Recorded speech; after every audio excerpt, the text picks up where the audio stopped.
Hello friends, welcome back. We are back again with the new topic in the subject of the agronomy. आज अपन क्या है कि अपन सीखेंगे कि अपन क्या होता है कि कंसेप्ट नहीं सीखते हैं। ठीक है, अपन जो आता है एलिनो क्या होता है, मेरे पास मैसेज आए थे टेलीग्राम पे कि है ना सर एलिनो समझो। तो एलिनो क्या होता है, मैकेनिज्म्स क्या होती है इंडियन मानसून की। ठीक है, तो अपन इसमें ये जानेंगे कि इंडियन मानसून की मैकेनिज्म क्या कैसे होती है, उसको कौन कौन से फैक्टर अफेक्ट करते हैं। ठीक है, और आखिर अपने इंडिया में मतलब मानसून आ रहा है उसके बीच में कौन कौन से प्रिंसिपल है। ठीक है, उसको जानने से पहले मैं चाहता हूँ कि बीच बीच के अंदर कोई टर्मिनोलॉजी आएगी तो उससे क्या होगा कि अपन को पता नहीं चलेगा कि यार हो क्या रहा है ना। तो मैं उसको पहले डिस्कस कर लेता हूँ। ये इसका पार्ट 1 है। पार्ट 2 के अंदर अपन मैकेनिज्म डिस्कस करेंगे। इसके अंदर अपन डिस्कस करेंगे कि इंपॉर्टेंट कंसेप्ट क्या होता है। ठीक है, टर्म वगैरह आती है। अब उसमें ट्रेड विंड आएगा तो मैं बार बार मैं बताऊंगा ट्रेड विंड क्या होती है, तो पॉसिबल नहीं है। इसलिए मैंने सोचा कि आपको ना पहले बता देता हूँ कि क्या होता है और क्या नहीं होता। ठीक है, तो सबसे पहले अपन स्टार्ट करते हैं कि अपन एक एक टॉपिक को लेकर स्टार्ट करेंगे। ठीक है, सबसे पहले अपन ये देख लेते हैं कि मतलब जो ट्रेड विंड होती है वो क्या होती है। ठीक है, अब उससे पहले मैं आपको एक जनरल जानकारी देने के लिए ये लेके आया हूँ। आपको पता है ये अपनी अर्थ है। ठीक है, ये अपनी अर्थ दिख रही है आपको बिल्कुल सिंपल तरीके से। इसमें क्या है कि जैसे ये अपने अर्थ है, इसके अंदर आप उनको पता है कि बीच के अंदर ये इक्वेटर होती है। ठीक है, 0 डिग्री ये इक्वेटर होती है। ठीक है, ये ट्रॉपिक ऑफ कैंसर होती है। ठीक है, जो 23.5 डिग्री होती है ये होती है ट्रॉपिक्स ऑफ कैप्रिकॉन। ठीक है, अब ये जो ट्रॉपिक ऑफ कैंसर जिसको बोलते हैं कर्क रेखा, ये है ट्रॉपिक्स ऑफ कैप्रिकॉन जिसको बोलते हैं मकर रेखा। ठीक है, और ये अपने जो है 90 डिग्री पे नॉर्थ पोल है। ठीक है, और ये साउथ पोल है। तो ये जनरल जानकारी है, क्योंकि अपन इसके बेस पे ही आगे वाले कंसेप्ट सीखने वाले हैं। जिसको पता है अच्छी बात है, जिसको नहीं पता है उनके लिए थी। ठीक है, और फिर अब आगे चलते हैं। अब क्या होता है कि ट्रेड विंड क्या होती है। ठीक है, तो अपन ट्रेड विंड को जानेंगे कि इसमें क्या होती है ट्रेड विंड। सबसे पहले क्या लिख रखा है कि ट्रेड विंड होती क्या है। जैसे मैंने आपको वो बताया था। ठीक है, ये अपने ये यही ले लो, अपने यही डायग्राम चलेगा। ये क्या होती है, ये अर्थ है। अब क्या होता है कि ये जो इक्वेटर है ना, 0 डिग्री, 0 डिग्री इक्वेटर है। यहाँ पे 30 डिग्री नॉर्थ है, यहाँ पे 30 डिग्री साउथ है। तो इस ट्रेड विंड को बोलते हैं हिंदी में व्यापारिक पवन है। ठीक है, ट्रेड विंड को क्या बोलते हैं, व्यापारिक पवन है। तो यहाँ से क्या होता है कि यहाँ से विंड चलती है। ठीक है, विंड की एक खासियत होती है, उस पर एक प्रिंसिपल काम करता है कि विंड क्या होती है कि हाई प्रेशर से, ठीक है, हाई प्रेशर से लो प्रेशर की तरफ चलती है। जहां पर लो प्रेशर होगा उसको भरने के लिए चलेगी हाई प्रेशर से लो प्रेशर के लिए। ठीक है, तो यहाँ पे क्या होता है कि यहाँ पे 0 डिग्री पे क्या होता है कि लो प्रेशर क्रिएट होता है। ठीक है, आपको पता है सीधा सूरज चमकता है यहाँ पे सितंबर में चमकता है, और यहाँ पर तो चमकता ही रहता है, क्योंकि सूरज जब आपको देख गर्मियों के दिन आते हैं तो यहाँ पर सीधा चमकता है। पर यह ध्यान रखना कि यहाँ पर क्या होता है, लो प्रेशर होता है, यहाँ पर हाई प्रेशर होता है। तो हाई प्रेशर जो है लो प्रेशर को भरने के लिए इधर से जो है हवाएं चलती है। ठीक है, तो अब इसकी मेन खासियत क्या है ट्रेड विंड की। सबसे पहले ये है कि ये जो नॉर्थ से आएगी ना वो इस तरह डायरेक्शन से आएगी। ठीक है, ट्रेड विंड की एक खासियत होती है कि ईस्ट से वेस्ट चलती है। ये ईस्ट हो गया इधर, आपको पता है, ये ऊपर नॉर्थ हो गया, ये साउथ हो गया, ये वेस्ट हो गया। तो इसकी खासियत क्या होती है, ईस्ट ईस्ट से ये वेस्ट चलती है। पर अपन को ये डायरेक्शन में ध्यान रखना है कि नॉर्थ से आ रही है तो किधर से आ रही है, नॉर्थ से आ रही है तो नॉर्थ ईस्ट से साउथ वेस्ट की तरफ जाएगी। ठीक है, ये इसकी खासियत होती है। ये साल भर चलती है, क्योंकि आपको पता है कि ये साल भर चलने वाली विंड है। इसमें क्या होता है कि जो ये इक्वेटर है इसकी तरफ यहाँ से आती है विंड। ठीक है, यहाँ से ऐसे आती है नॉर्थ ईस्ट से साउथ वेस्ट, और इधर से क्या आती है कि साउथ ईस्ट, मतलब ईस्ट तो है इधर, साउथ ईस्ट से जाती है या नॉर्थ वेस्ट। ये होती है मतलब व्यापारिक पवन है। अपन को जानकारी होनी चाहिए कि मतलब कैसे किस डायरेक्शन में चलती है। अब अपन पढ़ लेते हैं अपने थ्योरी लिखी हुई है वो। ठीक है, थ्योरी क्या लिखी हुई है, those winds that are blowing from the subtropical high pressure. अब आपको पता है कि जो 30 डिग्री है उधर सब ट्रॉपिकल है, नीचे जो है इधर ये क्या है आपको पता है ट्रॉपिकल से। तो toward the equatorial low pressure belt, मैंने कहा था कि यहाँ पर लो प्रेशर बेल्ट होता है। जो विंड चलती है वो high pressure to low pressure चलती है। ठीक है, तो high pressure to low pressure चलती है, बोल रहा है दोज विंड्स, ठीक है, that are blowing from the subtropical high pressure area toward the equatorial low pressure belt. ठीक है, तो वहां से इधर चलती है विंड। उसके बाद में क्या होता है कि दूसरी लाइन क्या बोल रहा है कि therefore these are the confined region. ठीक है, north degree north and north degree south. इधर आपको पता है नॉर्थ नॉर्थ से आ रही है 30 डिग्री नॉर्थ से, इधर से आ रही है, ठीक है, साउथ से। तो ये बोल रहा है कि मतलब इधर से इधर आती है। तो ये आपको ट्रेड विंड का कंसेप्ट क्लियर हो गया होगा। वापस समझा देता हूँ ट्रेड विंड क्या होती है। ट्रेड विंड होती है कि 30 डिग्री नॉर्थ से लेकर, ठीक है, और 30 डिग्री साउथ से लेकर इधर से विंड आती है। ठीक है, जो कहाँ पर आती है, इक्वेटर के पास आती है। इक्वेटर के पास लो प्रेशर क्रिएट होता है, उसको भरने के लिए आती है। और साल भर चलने वाली हवाएं हैं, ये ईस्ट से हमेशा वेस्ट की तरफ चलती है। ठीक है, ईस्ट से वेस्ट की तरफ चलती है। नॉर्थ साइड में अगर देखें तो नॉर्थ ईस्ट से लेकर साउथ वेस्ट तक चलेगी, और इधर साउथ ईस्ट से लेकर आपको चलेगी तो इधर नॉर्थ वेस्ट की तरफ चलेगी। तो ये होता है कि ट्रेड विंड। ठीक है, उसके बाद में आता है कोरियोलिस फोर्स क्या होता है। कोरियोलिस फोर्स को जानने के लिए अपन को कोरियोलिस फोर्स के बेस पे ही जो है फेयरलैंड ने जो अपना लॉ दिया था। कोरियोलिस फोर्स क्या होता है वो पता है कि अर्थ कहाँ की अपनी ये अर्थ है, ठीक है। ये अर्थ क्या करती है कि रोटेट करती रहती है, ठीक है। ये रोटेट करती रहती है, आपको पता है, घूमती रहती है, ठीक है। अब ये घूमेगी तो ये क्या होगा कि कोरियोलिस फोर्स ये बोलता है कि ये जब घूमती है ना, तो यहाँ की जो चीज़ है ना, इधर वाली जो नॉर्थ की साइड में, आपको पता है ये इक्वेटर है, इक्वेटर इधर ये इक्वेटर है, ये नॉर्थ साइड है। तो नॉर्थ की साइड में जो भी विंड अगर होगी ना, चाहे साइक्लोन वगैरह होते हैं, वो क्या होते हैं कि क्लॉकवाइज घूम जाते हैं, क्लॉकवाइज घड़ी की डायरेक्शन में घूम जाते हैं। और इधर वाले क्या होता है कि एंटी क्लॉकवाइज घूम जाते हैं, ठीक है। आपने देखा होगा कि जितने तूफान वगैरह आते हैं, अगर वो नॉर्थ साइड में आ रहे हैं तो वो क्या होता है कि ऐसे ऐसे आता है, मतलब देखना, एक तो ऐसे ऐसे आता है तूफान, ठीक है। और अगर साउथ साइड में नीचे आ रहे हैं तो ये ऐसे ऐसे आएंगे। अब इसमें डिफरेंस है, आप देख लेना, ये तो मतलब क्लॉकवाइज ढूंढ रहे हैं, क्योंकि क्लॉक ऐसे घूमती है, ये एंटी क्लॉकवाइज ऐसे घूमते हैं, ठीक है। मैं कलर चेंज कर लेता हूँ तो इससे क्या बेटर समझ में आ जाएगा आपको, ठीक है। गलती होगी। अब देखना क्या होगा कि जैसे मैंने बताया इक्वेटर है, ठीक है। इक्वेटर पे मैं बोल रहा हूँ कि अगर नॉर्थ साइड में अगर कोई भी आता है, ठीक है, मतलब उसको बोलते हैं, क्या बोलते हैं, चक्रवात वगैरह, तो ऐसे मतलब एक तो होता है क्लॉकवाइज, है वो तो एंटी क्लॉकवाइज और क्लॉकवाइज, ठीक है, ऐसे घड़ी घूमती है वैसे। तो नॉर्थ साइड में आएगा वो क्लॉकवाइज आएगा, नीचे आएगा तो वो एंटी क्लॉकवाइज आएगा, ठीक है। ये आपको ध्यान रखना है।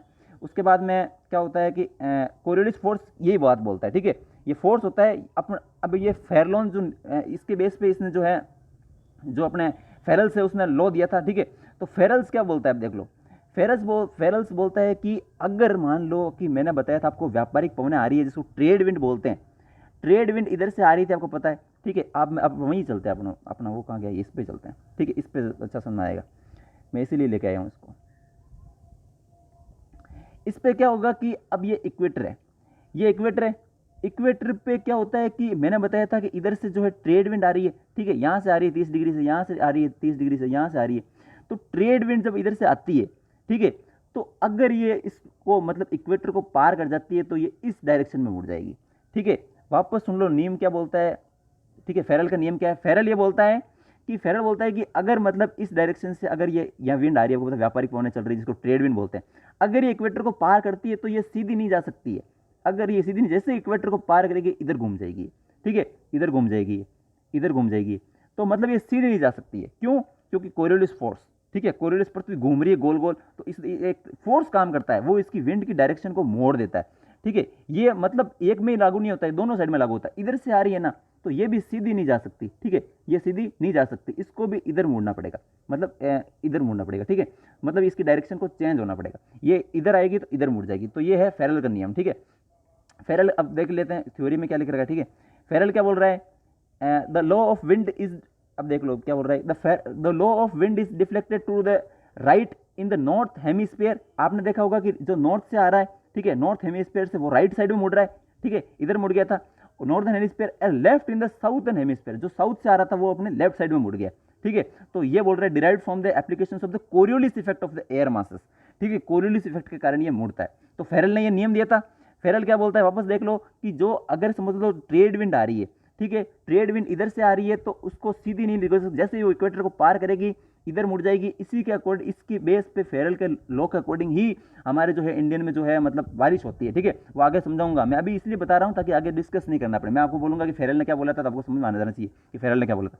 फेरल ये बोल रहा है कि जैसे इधर से अगर साउथ साइड से जो विंड आ रही है, ठीक है, तो इसको जैसे इक्वेटर को पार करेगी इसकी डायरेक्शन चेंज हो जाएगी। और यही अगर नॉर्थ साइड से भी अगर आ रही है तो इसकी भी डायरेक्शन ये सीधी नहीं जा सकती, इसको भी इधर मुड़ना पड़ेगा। तो ये है फेरल का नियम, ठीक है। फेरल के नियम के बाद में डोल ड्रम पूछ लेते हैं, हल्का फुल्का का पता होना चाहिए डोल ड्रम क्या होता है। डोल ड्रम के लिए वापस वहीं चलते हैं अपने, ठीक है। ये रहा डोल ड्रम, यहाँ एक्सप्लेन करेंगे डोल ड्रम को। डोल ड्रम क्या बोलता है कि मैंने बताया था आपको कि इधर से आ रही है, ठीक है, और इधर से आ रही है। अब ये जब दोनों एक दूसरे से मिलती है ना, तो ये क्या होता है कि विंड हमेशा कैसे चलती है, ऐसे चलती है, हॉरिजॉन्टल मूवमेंट, ठीक है, ऐसे चलती है, हवाएं ऐसे चलती है। अब यहाँ पे क्या होता है, इधर से भी हवाएं आ रही है, इधर से भी हवाएं आ रही है, तो यहाँ पे दोनों हवाएं मिल जाती है और ये क्या होता है, ऊपर उड़ जाती है, ठीक है। तो इसका वर्टिकल जो है मूवमेंट होता है, यहाँ पर बादल भी बहुत अच्छे बनते हैं, ठीक है। तो डोल ड्रम क्या होता है कि मतलब जो दोनों एयर को जो मीट करेगी, एक दूसरे से मिलेगी, तो ये क्या होता है, यहाँ पर ऊपर जो है मूव करेगी, ठीक है। अब देख लेते हैं क्या बोल रहा है डोल ड्रम। डोल ड्रम क्या बोल रहा है कि डोल ड्रम होता क्या है, देख लो आप। डोल ड्रम बोल रहा है कि doldrum are forms the equatorial belt, मैंने बताया था आपको, वहाँ पे बन रही थी लो एटमॉस्फेरिक प्रेशर्स, ठीक है, वहाँ पर where the north east and the south east trade winds are the coverage and meet each other, ठीक है, दोनों मिल रहे हैं एक दूसरे से, ठीक है। एंड और क्या बोल रहा है कि forming the light surface wind and strong upward air movement, मैंने कहा था ऊपर उठ जाएगी हवाएं, ठीक है। तो वहां पे क्या होता है कि ये क्या होता है कि 5 डिग्री ले लो आप, ये क्या होता है कि 5 डिग्री नॉर्थ और 5 डिग्री साउथ, ठीक है, 5 डिग्री साउथ मतलब साउथ, ठीक है। तो इसके बीच में ये डोल्ड्रम बनता है। यहाँ पे क्या होता है कि मतलब जो जहाज वगैरह आती है ना वो भी स्टिक हो जाती है, क्योंकि जहाज को चलने के लिए क्या चाहिए, जहाज कैसे चलती है, जहाज विंड की डायरेक्शन में चलती है, जैसे विंड होता है ना उसके अकॉर्डिंग उसको पाल मोड़ देते हैं, विंड की डायरेक्शन में नहीं चलती है मतलब उसको पाल को मोड़ देते हैं, विंड अगर ऐसे चल रही है ना तो जहाज अच्छी तरह से चलती है। यहाँ पर क्या होता है कि दोनों मिल जाती है ना और ऊपर उठती है, तो अब जहाज ऊपर तो उठने से रही, ठीक है। तो ये क्या होता है कि यहाँ पर जहाज जो शिप वगैरह होती है ना वो स्टिक हो जाती है, ठीक है। इसमें लिख भी रखा है, ठीक है, ये देख लो, doldrum refers to the belt around earth, ठीक है, equator where the sailings and ships जो होती है समटाइम गेट स्टक्स, ठीक है, एंड द विंडलेस वाटर, क्योंकि आपको पता है कि दोनों मिल रही है एक दूसरे से तो उसके अकॉर्डिंग वो हो जाती है, ये डोल्ड्रम हो गया। अब लोकल विंड्स क्या होती है, इसकी कोई ज़्यादा इज्जत नहीं है, ठीक है। लोकल विंड्स क्या होती है, लू वगैरह होती है, these blows only during a particular period of a day an year in a small area. अब जैसे राजस्थान के अंदर, वेस्टर्न राजस्थान के अंदर लू चलती है, तो ये छोटे से एरिया के अंदर चल रही है और वो भी एक कुछ ही मंथ चलती है, ठीक है, जून में चल रही है, ठीक है, मई में चल रही है, तो कुछ ही में टाइम चलती है। तो लू तो एग्जाम्पल है, पर लोकल विंड्स क्या होती है, दोज विंड्स, ठीक है, that blow in the particular period या पर्टिकुलर डे या particular year in a small area में चलती। अब ये जैसे इसके एग्जाम्पल है, मैंने बताया था लू है, ठीक है, और फोन हो गया, ये यूरोपियन कंट्रीज के अंदर चलती है, जो ग्रेप्स के लिए बेनिफिशियल होती है, ये तो बेनिफिशियल होती है, ये हार्मफुल होती है, ठीक है। तो ये एग्जाम्पल है लोकल विंड्स क्या होती है, क्योंकि ये टर्मिनोलॉजी बाद में आएगी तो मैं बताऊंगा नहीं, ठीक है, वहां पर सीधा मैं बताऊंगा कि लोकल विंड्स आपको पता होना चाहिए क्या है, ठीक है। हॉर्स लैटिट्यूड क्या होता है, आइदर टू सब tropical atmosphere high pressure belt, ठीक है, इसके अंदर क्या होता है वहीं चलता है वापस, क्योंकि वहां समझ में आएगा आपको, ठीक है, ये रहा। अब यहां पर क्या होता है कि मैंने आपको बताया था इधर से विंड आ रही है, इधर से विंड आ रही है, ठीक है, ये क्या है 30 डिग्री है, इधर भी 30 डिग्री है। अब आप एक चीज़ बताओ मेरे को कि जब यहाँ पे आ रही है तो इधर से भी तो यहाँ से विंड आ रही थी इधर, और इधर से भी विंड चली जाती है, ठीक है। तो यहाँ पे जो ये एरिया है ना, यहाँ पे क्या होता है खाली हो जाती है, मतलब यहाँ पे हाई प्रेशर होता है, पर एक तो विंड इधर जा रही है, एक इधर से इधर चली जाती है, ये क्या 60 डिग्री है, ठीक है। तो ये इधर चली जाती है और इधर चली जाती है, तो ये बीच का जो एरिया है ना, ये चाहे नॉर्थ पोल हो चाहे साउथ पोल हो, इसमें क्या होता है कि यहाँ पर जो है मतलब विंड नहीं चलती है, ठीक है। तो यहाँ पर क्या होता है वापस वही होता है कि जहाज अटक जाते हैं, ठीक है। तो वही है हॉर्स लैटिट्यूड, ठीक है। अब देखते हैं क्या है हॉर्स लैटिट्यूड, क्या आइदर सब ट्रॉपिकल एटमोस्फियर, मैंने बताया था कि उधर 35 डिग्री पे सब ट्रॉपिकल होगा, ठीक है। हाई प्रेशर बेल्ट, वहाँ पे हाई प्रेशर होता है, इसलिए तो हवा चलती है इधर से उधर, उधर से उधर, ठीक है। Encircles earth around the latitude, देखिए 30 से लेकर 35 डिग्री नॉर्थ या 30 से लेकर 35 डिग्री साउथ, क्योंकि साउथ पोल में भी होगा वो, नॉर्थ पोल में भी होगा वो, और साउथ पोल में भी होगा वो, ठीक है। तो अपन को पता होना चाहिए कि हॉर्स लैटिट्यूड क्या है। हॉर्स लैटिट्यूड ये है कि जैसे ये अर्थ है, ये इक्वेटर है, इधर से हवा इधर चल रही है, इधर से हवा इधर चल रही है, बीच के अंदर ये क्या होता है, इधर से हवा इधर चल जाती है। तो बीच के अंदर ये जो 30 से लेकर 35 डिग्री नॉर्थ या 30 से 35 डिग्री साउथ, ठीक है, यहाँ पर जो क्या होता है कि मतलब एक मतलब हवा ही नहीं चलती है, ठीक है, लाइट विंड चलती है। तो यहाँ पर क्या होता है कि जहाज वापस अटक जाते हैं। इसका नाम हॉर्स लैटिट्यूड इसलिए पड़ा क्योंकि यहाँ पर समुद्री में से जो घोड़े के व्यापार करने के लिए आते थे, बिजनेस करने के लिए आते थे, वो हॉर्स को भर के लाते थे शिप के अंदर। तो यहाँ पे क्या होता था, जहाज अटक जाता था तो उनको क्या करना पड़ता था कि लाइट करना पड़ता था वेट, ठीक है, शिप का। तो वो क्या करते थे कि जो घोड़े होते थे ना उसको समुद्र में फेंक देते थे, ठीक है, समुद्र में फेंक देते थे, जिससे क्या होता लाइट हो जाता वेट और जहाज चलते थे हल्के फुल्के, ठीक है, और वो पार कर जाते थे उसको। अगर पार कर जाएंगे तो फिर आगे चल जाएगा। तो एक दो बार हुआ होगा, पर इसका नाम इस पर रख दिया हॉर्स लैटिट्यूड, तो ये आपको पता होना चाहिए, ठीक है। अब लैंड ब्रिज क्या होती है, सी ब्रिज क्या होती है, ये बहुत ही इंपॉर्टेंट है, ठीक है। ये तो इंडियन मॉनसून के लिए बहुत ज़्यादा इंपॉर्टेंट है। अब क्या होता है कि जैसे अपना जो इंडिया का ये नीचे वाला पार्ट है, ठीक है, ये ठीक है, ये यहाँ पे अरेबियन सी है, यहाँ पर बे ऑफ बंगाल है, ठीक है। तो यहाँ पे क्या होता है कि यहाँ का जो टेम्परेचर आपको पूछ लेना, आपको समय महाराष्ट्र का होगा या साउथ या जो इंडिया का जो भी होगा उसको पता होगा कि वहाँ पर जो डे और नाइट के टेम्परेचर में ज़्यादा डिफरेंस नहीं होता है, ठीक है। जैसे डे का टेम्परेचर होता है उससे ज़्यादा फर्क नहीं पड़ता है, और वहाँ पर ज़्यादा सर्दी गर्मी का ज़्यादा इफेक्ट नहीं पड़ता है। उसका रीज़न क्या है कि लैंड ब्रिज और सी ब्रिज। अब लैंड ब्रिज और सी ब्रिज क्या होती है कि जैसे समझ लो, ये समझ लो, आप समझ लो ये यहाँ पे है, मतलब लैंड है, यहाँ पर समुद्र है, ठीक है, यहाँ पे समुद्र है। अब क्या होता है दिन के टाइम में आपको पता होना चाहिए कि दिन के टाइम में टेम्परेचर बढ़ेगा, तो ये खासियत होती है, ये रूल्स ये समझ लो कि जो लैंड होती है ना वो जल्दी गर्म हो जाती है, ठीक है। पानी को गर्म होने में टाइम लगता है, लैंड जल्दी गर्म हो जाती है। जैसे ये गर्म होएगी, यहाँ पर हवाएं सवेनी धाराएं निकलेगी, ठीक है। तो यहाँ पर क्या होता है कि लो प्रेशर क्रिएट हो जाएगा, ठीक है, लो प्रेशर क्रिएट हो जाएगा। आपको ये ध्यान रखना है, जहाँ पर टेम्परेचर हाई होता है वहाँ लो प्रेशर क्रिएट हो जाता है। यहाँ पर लो प्रेशर क्रिएट हो जाएगा इसके कंपेयर में, ठीक है, इसके कंपेयर में ये अभी इतना जल्दी गर्म नहीं हुआ है। तो ये क्या होता है कि हवाएं इधर से इधर चलने लग जाती है, ठीक है, इधर से इधर चल जाएगी। अब क्या होता है कि रात को क्या होता है, ये ठंडा हो जाता है, अब रात को ये जल्दी ठंडा हो जाएगा, पानी को गर्म होने में ठंडा भी लगता है, इसको पानी को गर्म होने में भी टाइम लगता है, ठंडा होने में भी टाइम लगता है। तो ये मतलब इसके कंपेयर में ये जल्दी ठंडा हो जाएगा। तो जैसे ही ठंडा हो जाएगा इधर से मतलब इधर लो प्रेशर क्रिएट हो जाएगा, क्योंकि मतलब इधर क्यों क्यों प्रेशर हाई मतलब लो प्रेशर क्यों हो जाएगा, क्योंकि यहाँ पे पानी गर्म है, तो गर्म होगा तो यहाँ पे लो प्रेशर क्रिएट हो जाएगा, इधर हाई प्रेशर होगा, इसके कंपेयर में बोल रहा हूँ मैं, ठीक है, इसके कंपेयर में। तो रात को हवाएं क्या इधर से इधर चलने लग जाएगी। तो यही बात है।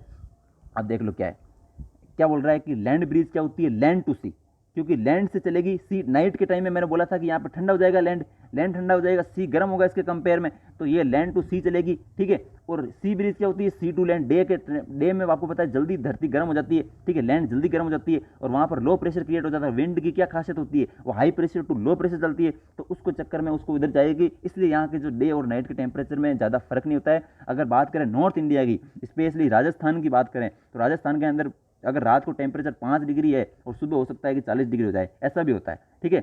अब ये क्या लिखा ड्यूरिंग द डे, अब ये बात इसने बोल रखी थ्योरी में, थ्योरी तो आप पढ़ लेना, कंसेप्ट समझना जरूरी है। During the day the land heats up faster, मैंने बताया था वही बात है, faster and become the warmer, ठीक है। देन द मतलब आप सी के कंपेयर में बात करें तो उसके कंपेयर में ये जल्दी गर्म हो जाती है, और क्या होगा कि वहाँ पर लो प्रेशर क्रिएट हो जाएगा, लो प्रेशर क्रिएट होगा, इधर हाई प्रेशर रहेगा, तो हाई प्रेशर से विंड लो प्रेशर की तरफ चलेगी, इसलिए इसको बोल देते हैं सी ब्रिज, ठीक है। और लैंड ब्रिज जो रात को चलेगी इधर से इधर, ठीक है।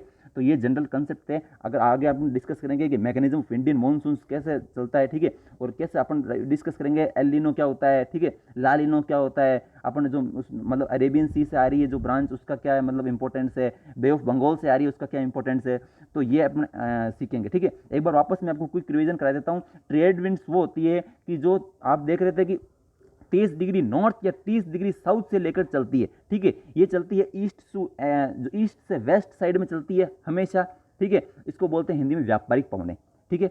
कोरियोलिस फोर्स आपको पता है कि नॉर्थ साइड में क्लॉकवाइज चलता है, और इधर से जो साउथ साइड में है वो एंटी क्लॉकवाइज चलता है। आप जो तूफान वगैरह आएंगे वो भी ऐसा हो जाएगा, ठीक है। फेरल का लॉ क्या बोलता है, फेरल बोलता है कि मतलब अगर आप बोल रहे हैं कि अगर मतलब भूमध्य रेखा को या इक्वेटर, जिसको जो बोलते हैं इक्वेटर, उसको अगर पार कर जाती है, ठीक है, अगर जो ट्रेड विंड, तो उसकी डायरेक्शन चेंज हो जाएगी, ठीक है, उसकी डायरेक्शन चेंज हो जाएगी। और ये मैंने डायग्राम से शो कर रखा है कि किस डायरेक्शन में चेंज हो जाएगी। अगर देखिए ये इधर से आ रही है तो इसकी डायरेक्शन इधर से चेंज हो जाएगी, और इधर से आ रही है तो इसकी डायरेक्शन इधर चेंज हो जाएगी, वो सीधी नहीं जा सकती, जैसे इक्वेटर को पार करेगी उसको घूमना पड़ेगा due to the Coriolis force, ठीक है। डोल ड्रम मैंने बता दिया कि इक्वेटर के पास होता है ये। यहाँ पर जो दोनों जो आपको पता है कि दोनों ट्रेड विंड आती है वो मिलती है एक दूसरे से, और मिलती है तो उसका क्या होता है कि हॉरिजॉन्टल मूवमेंट नहीं होता है एयर का, और वो ऊपर उठ जाती है। यहाँ पर बादल भी अच्छे बनते हैं, ठीक है, और एकदम ऊपर उठ जाती है, इसको बोलते हैं डोल ड्रम। और यहाँ पर भी जो जहाज स्टिक हो जाते हैं। लोकल विंड्स लू वगैरह होती है, ये पर्टिकुलर पीरियड के अंदर चलती है, हो सकता है पर्टिकुलर मंथ के अंदर चले, और एक स्पेसिफिक एरिया के अंदर चलती है, ठीक है। जैसे लू हो गई, फोन हो गई, ठीक है। हॉर्स क्या होता है, हॉर्स लैटिट्यूड क्या होता है कि यहाँ पर जो 30 डिग्री मैंने बताया था आपको, पता है यूपीएससी के अंदर एक क्वेश्चन आया था कि 30 डिग्री से लेकर 35 डिग्री, 30 डिग्री नॉर्थ और 35 डिग्री साउथ के बीच में चलने वाली जो है हवाएं, उसको मतलब स्टेटमेंट में आया विच स्टेटमेंट इज करेक्ट, तो हॉर्स लैटिट्यूड होता है क्या वो, तो उसके अंदर पता है आंसर क्या था, वो गलत था। उसने क्या मतलब जब प्रेशर होता है तो आदमी पता नहीं चलता। 30 डिग्री नॉर्थ से लेकर 35 डिग्री साउथ नहीं था वो, 30 डिग्री नॉर्थ से लेकर 35 डिग्री नॉर्थ और 30 डिग्री साउथ से लेकर 35 डिग्री साउथ के बीच में चलता है, ठीक है। हॉर्स लैटिट्यूड होता है। आपको पता है यहाँ पर जहाज जो है स्टक हो जाते हैं, और वहाँ पर जो है उसको मतलब घोड़े गिरा दिए थे वजन कम करने के लिए, इसलिए इसको हॉर्स लैटिट्यूड बोलते हैं। और लैंड ब्रिज, जो सी ब्रिज अपन समझ चुके हैं कि दिन के टाइम में जो लैंड जल्दी गर्म हो जाएगी, वहाँ पर लो प्रेशर क्रिएट हो जाएगा, तो वहाँ से जो समुद्र से हवाएं चलेगी, ठीक है, लैंड को भरने के लिए, लो प्रेशर को खत्म करने के लिए, तो इसमें इसको बोलेंगे लैंड टू सी, नाइट के अंदर होगा। और सी के अंदर क्या होगा कि मतलब डे के अंदर मतलब सी ब्रिज चलेगी, सॉरी दिन में बता रहा हूँ मैं कि मतलब सी ब्रिज चलेगी दिन के अंदर, मतलब समुद्र से हवाएं आएगी लैंड की तरफ, और नाइट के टाइम में जो है लैंड से समुद्र की तरफ हवाएं चलेगी, ठीक है, इसको बोलते हैं। तो आई थिंक आपके लिए ये मतलब समझ में आया होगा। आपको समझ में आया तो आप बता देना कि कमेंट में हाँ आया, नहीं आया तो बता देना नहीं आया, ठीक है। Thank you friends, have a nice day.